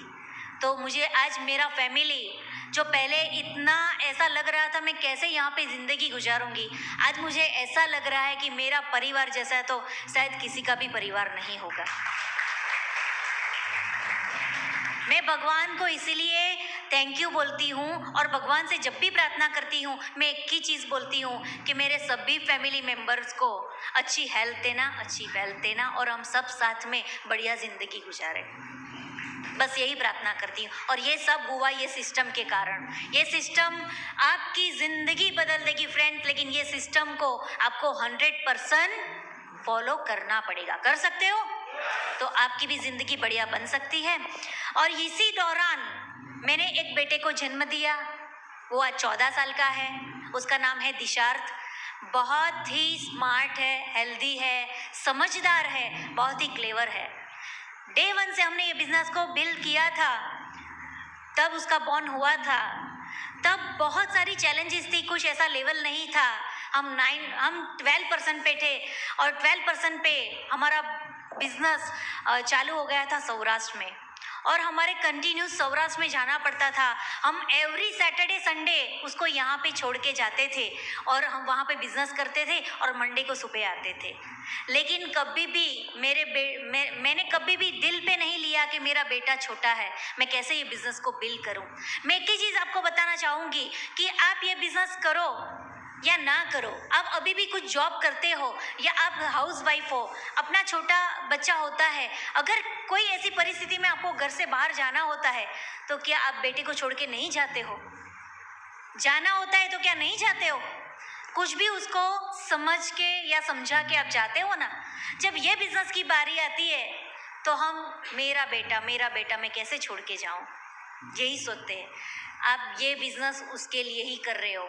जब वो छोटा था, आज 14 साल का है, लेकिन 14 साल में 10 साल ऐसे भी है कि उसकी बर्थडे होती थी ना, तो उसकी बर्थडे के दिन हम यहाँ पे नहीं होते थे, तब भी मैंने दिल पे नहीं लिया। और मेरे बेटे को भी कभी मैंने ऐसे बताया नहीं है कि तेरी बर्थडे आज ही है। हमारे बच्चे की बर्थडे उसी दिन है, कौन बताता है? हम ही बताते हैं। हम ऐसा क्यों नहीं बताए कि बेटा हम नहीं है, जिस दिन हम सब परिवार एक साथ होते हैं तभी तेरी बर्थडे होती है, तभी हम सेलिब्रेट करेंगे। तो उसको क्या पता चलता है? तो 10 साल कुछ ऐसे भी थे जब मेरे बेटे की बर्थडे के दिन हम नहीं थे, लेकिन उसी दिन मैंने स्ट्रॉन्ग डिसीजन लिया था कि ये बिजनेस को तो मैं करके दिखाऊंगी। और मैंने ये स्ट्रॉन्ग डिसीजन इसीलिए किया था क्योंकि वो छोटा था। अगर उस दिन हम उसके साथ रहते और वो कुछ गिफ्ट की बात करता तो शायद 1000-2000 की गिफ्ट हम उसको दे पाते, लेकिन ये बिजनेस को उसी समय हम नहीं करते हैं। और अगर उसके पास बैठे रहते हैं, बड़ा होके उसने शायद मर्सिडीज मांग लिया तो कहाँ से लाके दूंगी उसको बर्थडे के दिन? तो मैंने थैंक गॉड उसी दिन डिसीजन लिया था कि उसकी बर्थडे के दिन नहीं रहना है, काम करना है। और जब हम काम करके वापस आते थे उसको समझा के जाते थे कि बेटा हम आने वाले हैं, हम साथ मिलके होटल में जाएंगे, केक कटिंग करेंगे, तेरा बर्थडे सेलिब्रेट करेंगे। उसको कुछ भी पता नहीं चलता था। ऐसे करके मेरे बेटे, आज 14 साल मेरा बेटा हो गया है, बहुत बढ़िया मेरा बेटा है। मैंने एक स्मार्ट वर्क भी उस टाइम किया था। ये बिजनेस अगर आपको सही में करना है ना, तो कुछ ऐसी चीज़ें हैं जो आपको ज़रूर से करनी होगी। मेरी जेठानी भी है, मेरी सास भी है, हम जॉइंट फैमिली में रहते हैं। तो मेरी जेठानी को भी मम्मी बुलवाया उससे, और मेरी सास को भी मम्मी ही बुलवाया। जब मैं घर पे हाजिर भी होती थी तो उस हाजिरी में भी मैं क्या करती थी, वो खाना मांगता था, मैंने बोला मम्मी के पास जाओ। अगर कुछ चाहिए था, मम्मी के पास जाओ। सोना है, मम्मी के पास सो जाओ। हम उसको अच्छी आदत और बुरी आदत भी कौन उसको कराता है? हम ही करवाते हैं। ये बिजनेस से मैंने उसको बहुत बढ़िया एक पॉजिटिव एनवायरनमेंट दिया है, जिसके कारण आज मेरा बेटा बहुत ही, मैं बोलूँ ना कि सब बच्चों में बहुत अलग पड़ता है। वो उसकी समझदारी है, वो समझता है अपने बच्चे। हम जो करते हैं ना वही देखता है, हम जो कहते हैं वही नहीं करता है, हम जो करते हैं ना वही वो करता है। तो आपको चाहिए ऐसी बढ़िया ज़िंदगी? बहुत बढ़िया बिजनेस है फ्रेंड्स। लेकिन मैंने कुछ बताया, शायद मेरी स्टोरी से कुछ आपकी स्टोरी कुछ रिलेट करती होगी, शायद आप कुछ उसमें से ले सकते हो, ठीक है ना। लेकिन ये सिस्टम अगर आपने 100% आपके अंदर डाल दिया ना, तो आपको ये बिजनेस, ये ज़िंदगी, ये परिवार बहुत ही अच्छा लगने लगेगा। आज हम साथ मिलके ये बिज़नेस को बहुत एंजॉय करते हैं, बहुत बढ़िया ज़िंदगी जीते हैं, तो आप भी जी सकते हो। अगर ये बिज़नेस को मैंने मनीष को मना कर दिया होता, वो समय था उस समय पे जब मैं मनीष को खींचती थी कि नहीं करना है ये बिज़नेस, छोड़ दो, तो मनीष वो छोड़ने वाले नहीं थे। और तभी जाके मुझे ऐसा लग रहा था कि ये मुझे डिवोर्स दे देंगे, लेकिन ये बिज़नेस को नहीं छोड़ेंगे। और थैंक गॉड कि उस समय मैंने मनीष को नहीं छोड़ा, तो आज बहुत बढ़िया लाइफस्टाइल हम एंजॉय कर रहे हैं फ्रेंड्स। एक रिकॉग्निशन, पैसे भी है, आज पहले पैसे की चैलेंजेस थी, आज बढ़िया ज़िंदगी जी रहे हैं। टाइम के लिए मैं रोया करती थी, आज हम कहीं भी जाते हैं हम साथ में जाते हैं। एक सिक्योरिटी मेरे बेटे के लिए है, आज मेरे बेटे के लिए मुझे टेंशन नहीं है कि शायद वो क्या पढ़ाई करेगा, क्या एजुकेशन लेगा, लेकिन सिक्योरिटी है ये बिजनेस से। रिकॉग्निशन आज मुझे मिल रहा है, आज पहले नाम मेरा लिया जा रहा है फ्रेंड्स, मेरा नाम लिया जा रहा है। मुझे पता नहीं था कि मेरा नाम से लोग मुझे जानेंगे, मेरे नाम से। तो रिकॉग्निशन भी बहुत बढ़िया है। फॉरेन ट्रिप मैं क्या बताऊँ, ऐसा लग रहा है कि इंडिया नहीं घूमी हूँ, इंडिया में कुछ नहीं देखा है, लेकिन फॉरेन में सब कंट्री दिख के आई हूँ फ्रेंड्स। आपको बात करूँ तो मैं मलेशिया जाके आई, स्विट्ज़रलैंड जाके आई, Australia, Canada, America, Paris, Indonesia, Bali और दुबई, और भी सिंगापुर जा रहे हैं फ्रेंड्स। ये बिजनेस के थ्रू फ्री में, मुफ्त में आपको चाहिए ये सब? ये बिजनेस को मैंने बोला वो करना पड़ेगा, वो कर सकते हो। हेल्थ, आज अब देखो 14 साल का बच्चा भी है हमारा, लेकिन टेंशन नहीं है ना, इसीलिए हेल्थ भी बहुत बढ़िया है। फ्रेंड्स, बहुत बढ़िया बिजनेस है, हम कर सकते हैं। तो मैं विश करूंगी कि आप सब शायद हमारा ये सेशन से कुछ एक मैसेज लेके शायद आप अपने दिल पे ले लोगे और करने लगोगे बिजनेस को, तो शायद इतनी बढ़िया लाइफस्टाइल आपकी भी हो सकती है। फ्रेंड्स, हम कर सकते हैं तो आप डेफिनेटली कर सकते हैं। लास्ट में बस इतना बोलना चाहूँगी कि मैं भगवान को विश करूँगी कि आप बिजनेस, जो भी नए गेस्ट बैठे हैं, शायद करें या ना करें, लेकिन आपके कुछ सपने होंगे, वो भगवान आपके वो सपने ज़रूर से पूरे करें। और wish you all the best. Thank you. मजा आया दोस्तों? दोस्तों, ये बिजनेस को अगर आपको सही मायने में बहुत जल्दी बिल्ड करना है तो मैं आपको एक ही मैसेज देना चाहूंगा कि जल्द से जल्द आपको ये बिजनेस में कोर बनना पड़ेगा। मैंने थोड़ा कोर बनने में लेट कर दिया था, इसलिए मेरा थोड़ा सक्सेस लेट हो गया था। सो जितना हो सके उतना जल्दी ये बिजनेस में कोर बनने की शुरुआत करिएगा। मैं इतना ही कहना चाहूंगा, जिस दिन आप कोर बन गए ना, आपका सक्सेस आपसे सिर्फ 6 महीना दूर है। समझ आ रही है आपको? जाग रहे हो आप लोग? ये बिजनेस को बिल्ड करने के लिए आपके अंदर थोड़ा पेशेंस भी चाहिए। बहुत सारे लोग थोड़े इम्पेशेंट होते हैं, बहुत सारे लोगों को रातों रात करोड़पति बनना होता है। दोस्तों, मैं आपको इतना ही बताना चाहूंगा कि ये बिजनेस में अगर आपको रातों रात करोड़पति बनना है तो भी 2 से 5 साल मिनिमम टाइम लेके ये बिजनेस को बिल्ड करिएगा। कभी भी ये मत सोचिएगा कि मेरा बिजनेस हो नहीं रहा है। राइट? चैलेंजेस जरूर आएंगे। देखिए, हमारी जिंदगी में भी चैलेंजेस आया, लेकिन वो चैलेंजेस आपको मायने नहीं रखेंगे या चैलेंजेस आपको नहीं दिखाई देंगे इनकेस अगर आप सिस्टम में होंगे। सिस्टम में होंगे तो चैलेंजेस को कन्फ्रंट करने की, उसे हक करने की, राइट, उसे एक्सेप्ट करने की आपकी काबिलियत बन जाएगी दोस्तों। राइट? देखिए, अभी मैं आपको बताना चाहूंगा कि हमारे लेख कैसे बने। जैसे ही मैंने बिजनेस की शुरुआत की, मैं बहुत मेहनत कर रहा था। मेरा सबसे पहला जो लेख है वो हमारी ऑफिस का लेख था। उस ऑफिस लेख में बहुत सारे लोग स्पॉन्सर्स हुए, लेकिन एक कपल वहां टिका रहा जिसका नाम है चैतन्य निवेदिता पंचाल, जो आज हमारे सेमिनार में भी बैठे हैं। उनके लिए एक जोरदार क्लैपिंग करिए। वो बिजनेस में थे, उनको बिजनेस बिल्ड नहीं करना था, उनको मैंने ये बिजनेस जबरदस्ती करवाया था और उन्होंने मेरी फ्रेंडशिप की वजह से बिजनेस को साइन कर दिया था, किट ले लिया था। उसके बाद वो कुछ नहीं कर रहे थे। उनको बिलीफ नहीं था ये कि बिजनेस में 2000 भी मिल सकता है, लेकिन फिर भी सिर्फ और सिर्फ हमारे भरोसे, राइट, वो ये बिजनेस में टिके रहे। हम डेप्थ में बिजनेस को बिल्ड करते गए। आप बिलीव नहीं करोगे, कम से कम 6 साल तक हमें ये उस बिजनेस में, उस लेक के अंदर कोई इंसान नहीं मिला कि जो उस लेक का कारोबार संभाल सके, कोई लीडरशिप ले सके।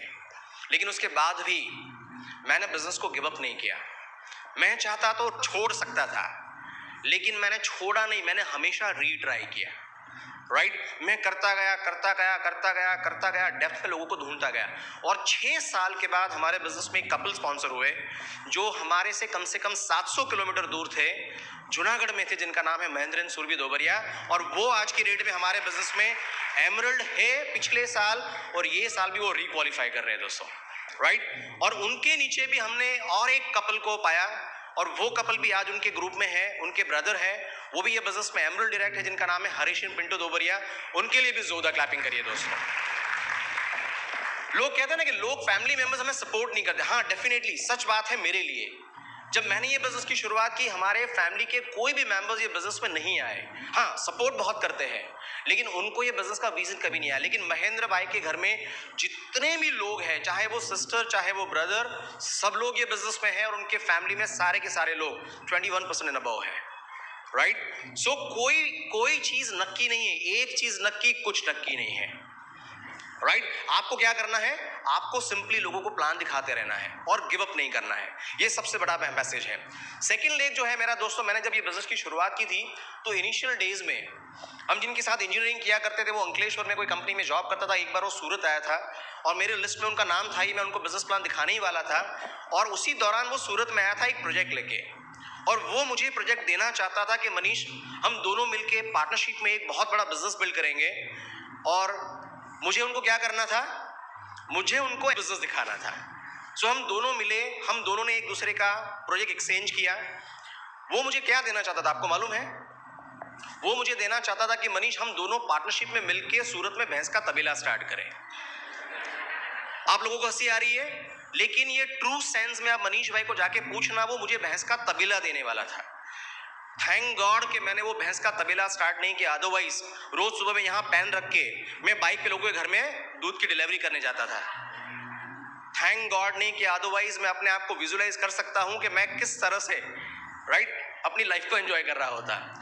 मैंने उनका प्रोजेक्ट एक्सेप्ट नहीं किया, उन्होंने मेरा प्रोजेक्ट एक्सेप्ट नहीं किया। 1 साल बीत गया। 1 साल के बाद हुआ क्या कि हमें एक अनाउंसमेंट मिली कि रवि प्रकाश जी का एक बहुत जबरदस्त मीटिंग होने जा रहा है उपलेटा के अंदर, जो कि सूरत से 700 किलोमीटर दूर है। अगेन अब हुआ क्या कि मैं उपलेटा में एक ही इंसान को जानता था, 2 इंसान को, एक मनीष भाई को और उनके और एक फ्रेंड है जो भी हमारे मतलब सीनियर थे, जिनका नाम है अतुल गजेरा। अब मैंने ये सोचा कि मनीष भाई ने तो मुझे ऑलरेडी नाम बोल दिया है, मैं उपलेटा क्यों जाऊं। लेकिन फिर भी मैंने रीट्राई किया। क्या किया मैंने? अगेन एक बार और ट्राई किया कि क्या फर्क पड़ता है, मैं वहां जाऊंगा, अगर वो साइन करेंगे तो ठीक है, नहीं साइन करेंगे तो उपलेटा का भजिया खा के वापस आ जाऊंगा। वैसे भी वहां के मयूर भजिया बहुत फेमस है। सो मैंने डिसाइड किया कि नहीं, मैं जाऊंगा उपलेटा। मैंने उपलेटा की टिकट बुक कराई। मैं मनीष भाई को फोन करके बोलता हूं कि मनीष जी, आप एक काम करिए, मेरे बहुत ही सक्सेसफुल फ्रेंड वहां पर आ रहे हैं, बहुत बढ़िया मीटिंग लेने वाले हैं। मुझे मालूम है कि आप बिजनेस नहीं करना चाहते हो, लेकिन आपको मुझे सपोर्ट करना है कि आपको कम से कम वहां पे 10 लोगों को बिठाना है, क्योंकि मैंने उनको 10 लोगों को बिठाने का कमिटमेंट दिया है। अब तू मेरा फ्रेंड है, आपको मेरी लाज रखनी है। ये बोल के मैंने फोन बंद कर दिया। अब मनीष ने क्या किया, मनीष को बिजनेस नहीं करना था, लेकिन मुझे ऑब्लाइज करने के लिए, मुझे खुश करने के लिए मनीष भाई ने उस मीटिंग में क्या किया, बहुत सारे लोगों को फोन करके बोला कि भाई एक मीटिंग में जब आना चाहिए। और बहुत सारे लोग उनकी मीटिंग में आए भी उनके इन्विटेशन से। करीब 8 लोग उस मीटिंग में आए, और उस 8 में आज एक मनीष भाई पानसुरिया फाउंडर सफायर है, उसके नीचे जो अतुल भाई गजेरा की बात कर रहा हूं वो सफायर डायरेक्ट है, और एक 8 लोगों में से एक इंसान है जो फाउंडर प्लेटिनम, जिनका नाम है नीलेशन रेखा गजेरा। अब आप सोचिए कि जो इंसान ने बिजनेस स्टार्ट नहीं किया है वो कॉल एंड इनवाइट कर रहा है, और उनके कॉल एंड इनवाइट में कम से कम 8 लोग बैठते हैं। उस 8 लोगों में जिन्होंने साइन नहीं किया, उनको मालूम नहीं है कि उनका एक सफायर लेक बैठा है। Can you imagine? और हम लोग सोचते रहते हैं कि भाई इनको कैसे इनवाइट करो, इनको कैसे इनवाइट करोगे।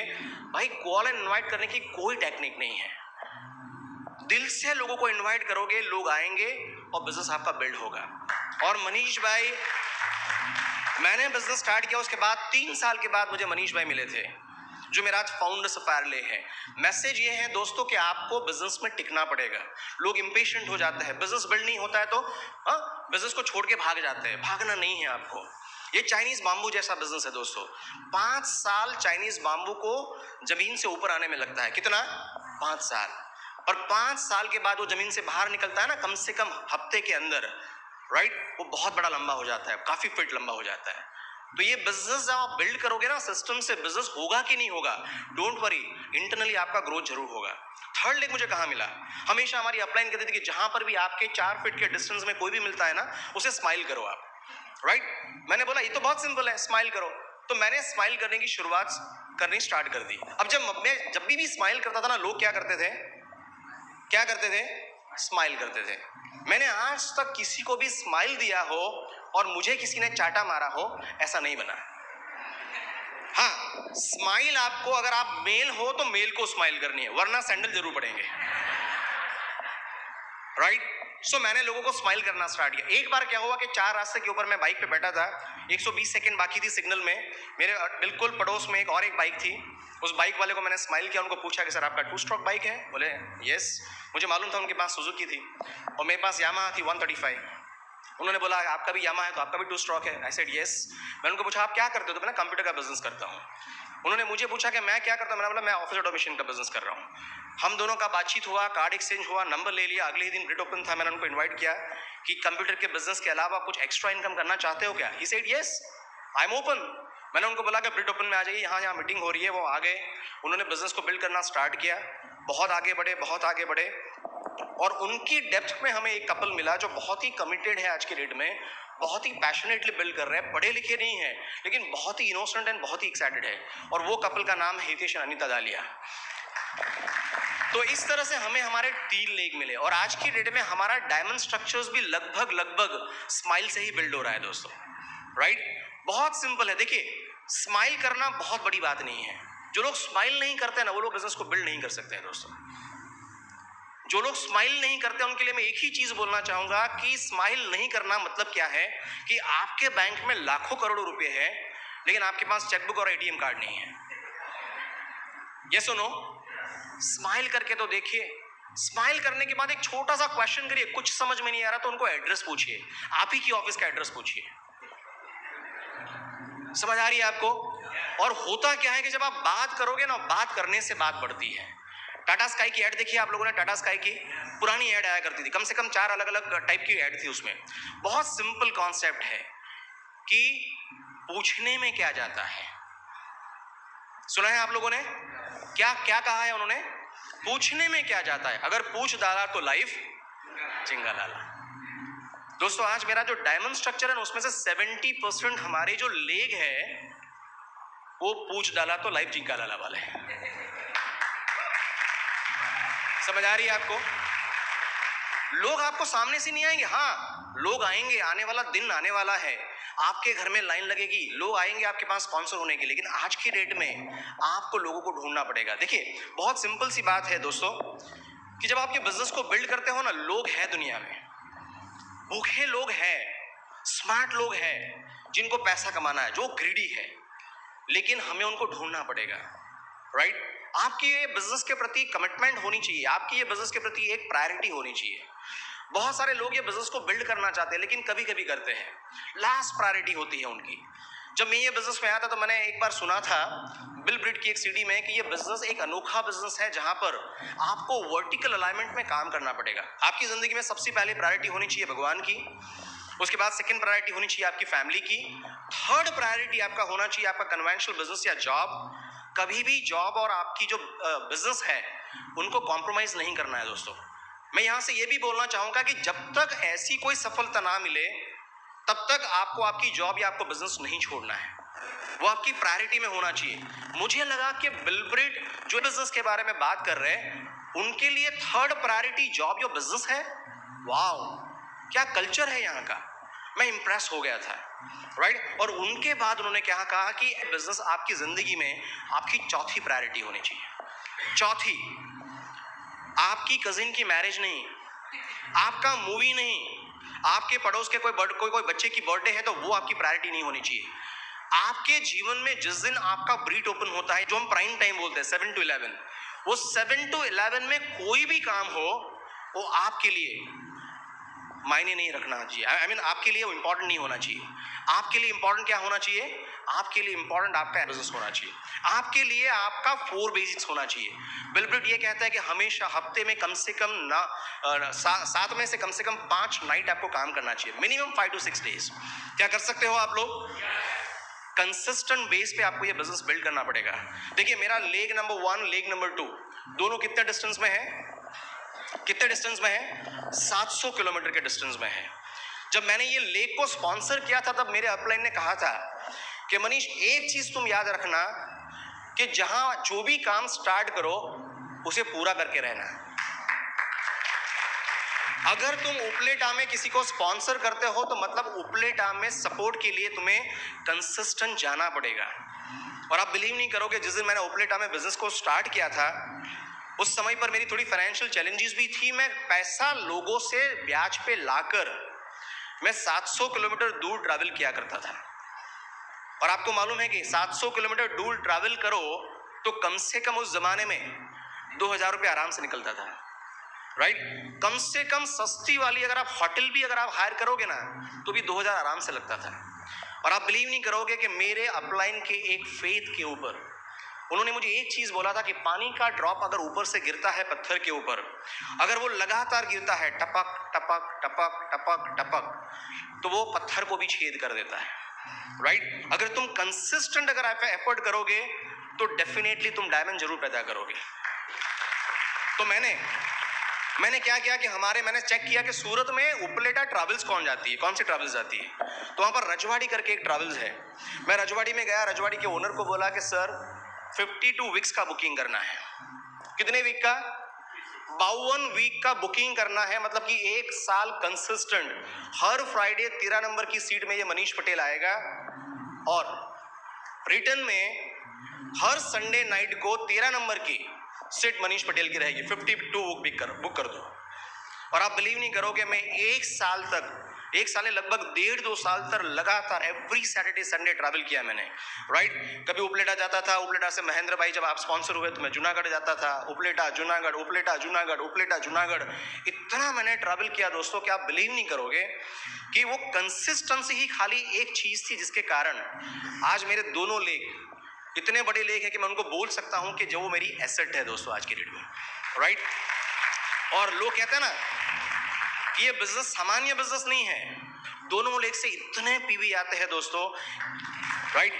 लेकिन ये जितने भी लेग्स की बात कर रहा हूं उसके पीछे बहुत सिंपल काम करना पड़ेगा आपको, और वो काम कुछ नहीं है दोस्तों। देखिए, काफी सारे लोग ये बिजनेस को जल्दी बिल्ड नहीं कर पा या रादर बिल्ड ही नहीं कर पा रहे। रीजन क्या है मालूम है आपको? क्या रीजन है? रीजन यही है कि ये बिजनेस को अगर आपको बिल्ड करना है ना तो आपको सिंपल रहना पड़ेगा। लोग कॉम्प्लिकेटेड होकर ये बिजनेस को बिल्ड करने की कोशिश करते हैं। कॉम्प्लिकेटेड मत बनिए, सिंपल रहिए। आपकी पूरी टीम के अंदर सिर्फ एक छोटा सा सॉन्ग सब लोग गाने चाहिए, और वो सॉन्ग्स है 953 BIB। कौन सा सॉन्ग्स? आपकी पूरी टीम में अगर आपको किसी को भी अगर रात को 3 बजे भी कोई क्वेश्चन करे ना तो कि भाई बिजनेस में आने के बाद आपको करना क्या है, तो आंसर क्या आना चाहिए? क्या आना चाहिए? 953 BIB। 9 का मतलब क्या है? 9 को स्टेप। आपको सबसे पहले बुक पढ़नी है, हर दिन आपको कम से कम 15 से 20 मिनट किताब पढ़नी है। आपको ये बिजनेस में आने के बाद हर रोज एक सक्सेसफुल इंसान की सीडी सुननी है। आपको ये बिजनेस में आने के बाद आपको हर मीटिंग, हर फंक्शन को प्रायोरिटी देनी है, आपको मीटिंग फंक्शन को अटेंड करना है। हमारी टीम में एक स्लोगन है कि जिस दिन मीटिंग होती है उस दिन या तो आप मीटिंग में रहोगे या तो उस दिन आप स्मशान में रहोगे, राइट। ये हमारी टीम की स्लोगन है। आपकी स्लोगन कुछ भी हो सकती है, लेकिन हमारी टीम में जो कोर बंदा है वो मीटिंग के दिन हमेशा मीटिंग में होता है और कहीं नहीं होता है, राइट। आपको ये बिजनेस में प्रोडक्ट को इस्तेमाल करना पड़ेगा। कुछ लोग प्रोडक्ट को इस्तेमाल नहीं करना चाहते लेकिन पूरी दुनिया को इस्तेमाल करवाना चाहते हैं। नहीं चलेगा दोस्तों बिजनेस। आपको ये बिजनेस में आने के बाद आपको कुछ कस्टमर्स डेवलप करना पड़ेगा, कुछ वॉल्यूम जनरेट करना पड़ेगा। ये मेंबरशिप गेम नहीं है, ये कोई क्लब नहीं है कि जहां पर मेंबर्स आते रहेंगे और ये बिजनेस चलता रहेगा, ऐसा नहीं है। यहाँ पर आने के बाद ये बिजनेस में आपको कुछ वॉल्यूम डेवलप करना पड़ेगा, और वो वॉल्यूम बनाने के लिए आपको क्या करना पड़ेगा? कुछ कस्टमर्स डेवलप करने पड़ेंगे। ये बिजनेस में आने के बाद आपको अकाउंटेबल बनना पड़ेगा। जो बोलते हो वो चीज करके दिखाना पड़ेगा आपको। कुछ लोग बोल बच्चन होते हैं, बोल बच्चन लोगों का ये बिजनेस नहीं है दोस्तों, राइट।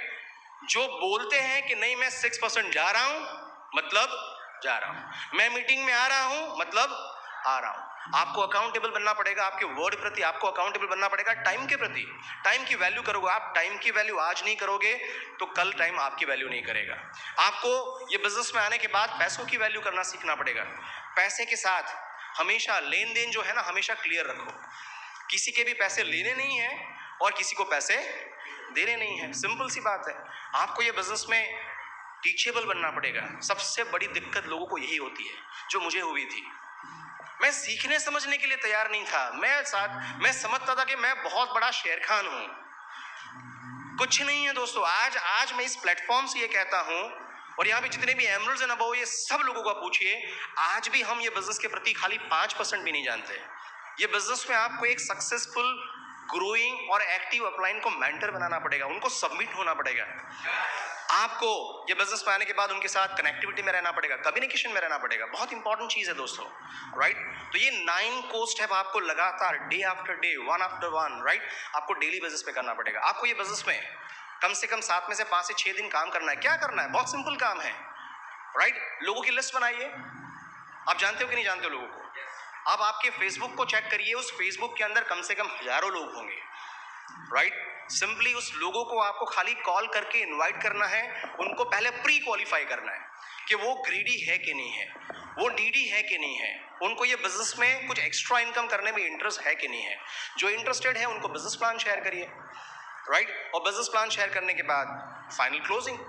अगर वो इंटरेस्टेड है तो बोलेगा कि यस मुझे ये बिजनेस करना है, और ऐसे आपका टीम बढ़ता जाएगा बढ़ता जाएगा बढ़ता जाएगा। और अल्टीमेटली होगा क्या कि फाइनली क्या होगा कि आपका बहुत बड़ा टीम हो जाएगा, टीम में वॉल्यूम होने लगेगा, और आप ये बिजनेस में एमरल्ड्स, डायमंड्स, जो आपके ड्रीम्स हैं, राइट। आपका ड्रीम क्या है?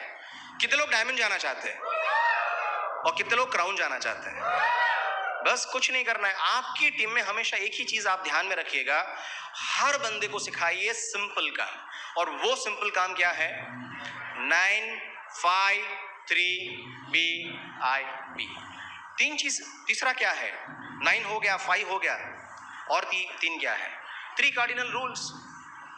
कार्डिनल रूल नहीं करना होता है, वही लोग करते हैं, और जो करना है वो नहीं करते या कम करते हैं। दोस्तों, मैं आपको आज बताना चाहूंगा, जिस लेग के बारे में मैंने आपको एक्सप्लेन किया ना, जो मेरी एसेट है, जो मेरे सबसे स्ट्रॉन्गेस्ट लेग है, उनसे भी बड़े 2 लेग थे, लेकिन आज वो आज वो एग्जिस्ट नहीं करते ये बिजनेस में। रीजन क्या है आपको मालूम है? कार्डिनल रूल ब्रेक हुए। नंबर 1, कोई भी नया काम करने से पहले अपलाइन से चेक करिए। नंबर 2, अगर आपके दिमाग में कोई नेगेटिव चीज है तो उसे आपके अपलाइन से डिस्कस करिए, ना कि आपके डाउनलाइन या क्रॉस लाइन। क्रॉस लाइन को हम लोग क्रॉस लाइन नहीं बोलेंगे, उसको हेल्प लाइन बोलते हैं।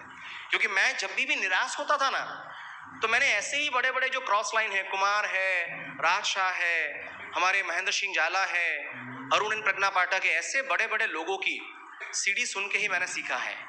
कभी भी मैं डाउन हो जाता था, उनकी सीडी सुनता था, अगेन मैं लाइन बन जाता था, राइट? सो क्रॉस लाइन को डिस्कस नहीं करना है। और थर्ड चीज वेरी इंपॉर्टेंट, वेरी क्रूशियल, जिनके कारण ही मेरा बिजनेस, राइट, अदरवाइज मेरा डायमंड होता है। थर्ड चीज, कभी भी किसी के पैसों के साथ खिलवाड़ नहीं करना है, जो मैंने आपको आगे भी बताया। कभी भी किसी के ईगो के साथ खिलवाड़ नहीं करना है। देखिए, ईगो एक ऐसी चीज है ना दोस्तों, ego is very very very very important. देखिए, मेरी वाइफ मुझे फोन करती थी ना, उस समय पर अगर मुझे सिस्टम सही में समझ आ जाती कि लोगों के साथ या फैमिली मेंबर के साथ डील कैसे किया जाता, तो शायद इतने झगड़े हमारे नहीं हुए होते, या शायद मैं इतना बोल सकता हूं कि मेरी सक्सेस थोड़ी जल्दी आ चुकी होती, राइट? ये बिजनेस में आने के बाद आपको मीठी मीठी जबान सीखनी पड़ेगी दोस्तों, राइट? जाने अनजाने में हमारे मुंह से ऐसे कभी भी शब्द नहीं निकलने चाहिए जो लोगों को ईगो हर्ट करे। मैंने एक कोट सुना है, कहते हैं कि कौवा कभी भी किसी का धन चुराता नहीं है, लेकिन उसके बाद भी लोगों को पसंद नहीं है। कोयल कभी भी किसी को धन नहीं देती, उसके बाद भी सबको पसंद है। फर्क क्या है दोस्तों? दोनों का कलर ब्लैक, दिखने में लगभग सेम, तो फर्क क्या है? फर्क इतना है कि कोयल की मीठी बोली का फर्क है। समझ आ रहा है आपको? सो मीठी बोली बोलना सीखना पड़ेगा, लोगों के साथ डील करना सीखना पड़ेगा, राइट? आपको लोगों को अप्रिशिएट करना सीखना पड़ेगा। लोगों के अंदर जो पॉजिटिविटी है उसे देखने की जरूरत है, ना कि उसके अंदर जो नेगेटिव चीज है वो देखने की जरूरत है। लोगों को अप्रिशिएट करोगे ना, अप्रिशिएट से बड़ा चीज जिंदगी में कोई नहीं है। एक बार खाली लोगों को अप्रिशिएट करना सीख जाओगे ना, पूरी दुनिया आपके साथ रहना पसंद करेगी। सो कभी भी किसी के ईगो को हर्ट मत करिए। और finally but last, spouse, very important. मैंने एक ही चीज देखा है कि स्पाउस में मैसअप जब होता है ना, तभी जाके ये बिजनेस खत्म हो जाता है। और मैंने दोनों लेग, स्पाउस, यही कार्डिनल रूल की वजह से मेरे दोनों लेग एग्जिस्ट नहीं कर रहे आज की डेट में। कहने का मतलब ये है कि यहाँ पर हम लोग ब्रिट वर्ल्डवाइड एजुकेशन सिस्टम में है। डे 1 से हमें ये सिखाया जाता है कि ये हमारा मंदिर है। यहाँ पर कोई लेडी है जो सिंगल आई है, without husband, without father. Ma'am जरा खड़े हो सकते हो? आप खड़े हो सकते हो? जितने भी सिंगल लेडी आए हैं यहाँ पर, please rise on your seats. अब आप बताइए, क्या हमारा एनवायरनमेंट, हमारी ब्रिट वर्ल्डवाइड एजुकेशन सिस्टम अगर सही नहीं होती, यहाँ का कल्चर सही नहीं होता, अगर यहाँ का एनवायरनमेंट पवित्र नहीं होता, तो क्या आप सिंगल लेडी जो आए हैं आप लोग आते यहाँ पर? अगर मार्केट में अगर ये चीज होती कि ब्रिट वर्ल्डवाइड में तो ये सब कुछ चलता है, तो क्या आपके घर वाले आपको यहाँ आने के लिए परमिट करते हैं? मैम बिल्कुल नहीं करते। सो इनको छोड़ के बाकी जितने लोग हैं, आप सबको ये देखना है कि हमारे ब्रिट वर्ल्डवाइड का जो एनवायरनमेंट है वो नीट एंड क्लीन रहे हमेशा। बिल ब्रिट ये कहते हैं कि मान लो कि फॉर एग्जांपल नलिनी बेन मतलब मान लो कि मेरे सिस्टर है, मैं उनको सिस्टर मानता हूँ। मान लो कि मैं आनंद में रहता हूँ, सिस्टम ये कहता है कि जिस दिन मान लो कि हम लोग अड़ोस पड़ोस में रहते हैं, जिस दिन मेरे वाइफ मेरे साथ नहीं है और जेउल भाई शायद कहीं और गाँव गए हैं, उनको भी ओपन मीटिंग में जाना है, मुझे भी ओपन मीटिंग में जाना है, तो क्या मैं उनको लिफ्ट दे सकता हूँ? सिस्टम मना करता है, क्योंकि मुझे मालूम है कि ये मेरे सिस्टर है। लेकिन दुनिया, तो ये चीजों का ध्यान रखना है दोस्तों। 3 powers very important. Power of spoken word, right? जो चीज चाहिए वो बोलो, जो चीज नहीं है वो मत बोलो, राइट? मैं तो ये कहता हूं कि जब लोगों के साथ बात करते हो ना, कुछ लोगों को बोलने का ढंग भी बदल दो आप। कुछ लोग ऐसे होते हैं कि जानवर जैसे होते हैं, उनको जानवर क्यों बोलना है? उनको बोलिए तू तो शेर जैसा है। बात एक ही है, जानवर ही बोले हम लोग, लेकिन शेर बोले, वो शेर पे चौड़ा हो जाता है। समझ आ रही है ना? बहुत सिंपल सी बात है। So power of spoken word, right? जो चाहिए वो बोलिए। पावर ऑफ सबमिशन, मैंने आपको बताया ना, submission 100% submitted to your upline. उनको सबमिटेड हो जाओगे तो बिजनेस आपके लिए बहुत आसान हो जाएगा, क्योंकि उनके पास हर एक क्लूज है। ये बिजनेस में last power of spoken word, power of submission and power of unity. आपको यूनाइटेड रहना है। देखिए, जहां यूनिटी होती है ना, वहीं भगवान की ब्लेसिंग्स होती है। कितने लोग ये मानते हैं, राइट? जहां यूनिटी होती है ना, यूनिटी के बारे में मैं कम से कम 1 घंटे का लेक्चर दे सकता हूं, लेकिन मेरे पास अभी खाली 30 सेकेंड्स है। यूनिटी, जितना ज्यादा हम लोग अपलाइन के साथ यूनाइटेड रहेंगे, जितना ज्यादा हम लोग हमारे डाउनलाइन को यूनाइटेड रखेंगे, उतना ही ज्यादा आपका ये बिजनेस आगे बढ़ेगा। यूनिटी में हमेशा अपलाइन के साथ यूनिटी बहुत ही इंपॉर्टेंट है। हो सकता है कि शायद आपके अपलाइन के साथ आपका कुछ डिफरेंस ऑफ ओपिनियन हो सकता है कि शायद आपके साथ अपलाइन के साथ आपकी रिलेटिबिलिटी नहीं है, लेकिन फिर भी कोई एक ऐसा अपलाइन तो चुनना पड़ेगा जिसको आपको हमेशा सबमिटेड रहना पड़ेगा। और अपलाइन का डिसीजन, आज भी हम लोग जब ब्रेनस्टॉर्मिंग के लिए बैठते हैं तो कुछ ऐसा होता है कि मेरी सोच और जयेश वर्मा की सोच डिफरेंट होती है, लेकिन डिसीजन कौन लेगा? डिसीजन कौन लेगा? जयेश वर्मा लेंगे। मेरे डिसीजन के अगेंस्ट में अगर वो डिसीजन होता है, लेकिन जयेश सर अगर डिसीजन ले लिया, मतलब उसे मुझे फाइनल फॉलो करना है। That's it, we are united. So दोस्तों, बहुत ही सिंपल बिजनेस है, सिंपल रखिए, पूरी टीम में एक ही गाना बजाइए, 953 BIB, दैट्स इट, राइट? और लगातार बिजनेस को बिल्ड करते रहिए, कभी भी गिव अप मत करिए, बिजनेस को प्रायोरिटी में रखिए, बिजनेस को फोकस के साथ बिल्ड करिए। बिजनेस बहुत बढ़िया है, इसके फ्रूट्स आपने देखे नहीं है, लेकिन जिस दिन आपको इस बिजनेस के फ्रूट दिखने लगेंगे ना, शायद मेरी जैसी चैलेंजेस आप लोगों को आए या उससे भी बढ़िया आए ना, तो आप भी गिव अप नहीं करेगा, राइट? बहुत अच्छा लगा आप लोगों से बात करते। So back to my host, thank you so much.